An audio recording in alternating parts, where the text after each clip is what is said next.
Hi అండి. అసలు ఇక్కడంతా మా బయట గార్డెన్ అనమాట. నేను టెర్రస్ గార్డెన్‌కి షిఫ్ట్ అయింది ఒక రీజన్ వల్ల. ఇక్కడ సన్నజాజి చూసారా? ఎందుకంటే ఇక్కడ మేకలు ఏ మొక్క పెట్టినా తినేస్తాయండి. అందుకే నేను ఇక్కడ ఏ మొక్క పెట్టాను. ఇంతకుముందు బీరకాయ మొక్క పెట్టా, అది తినేసింది. ఏ మొక్కలు పెడితే అక్కడ తినేస్తున్నాయి. ఇక్కడ వేప చెట్టు ఉంది. అవి ఏమో అందరూ వచ్చి కోసుకెళ్ళిపోతారు. తులసి మొక్కలు ఎక్కడ పడితే అక్కడ వస్తాయి.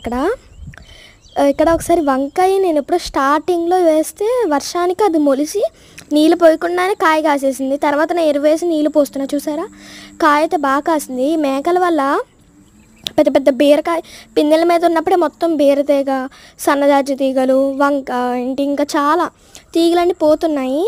అందుకని చెప్పి మేకల బారి వల్ల ఇక్కడ ఇంత మంచి మట్టి ఉన్నా సరే ఏ మొక్కను వేయను. అందుకని ఇప్పుడు నా బాధ ఏంటంటే ఇక్కడ చక్కగా ఏదో మొక్క వచ్చింది. ఇది బీరపాదో సొరపాదో తెలియట్లేదు. నేను బీరకాయ విత్తనాలు పెట్టా, సొరపాద విత్తనాలు పెట్టాను. అది మాట. ఇక్కడ అన్ని దొండ తీగలు ఉంటే ఇక్కడేమో టమాటా మొక్కకి పిందెలు కూడా వచ్చినాయి.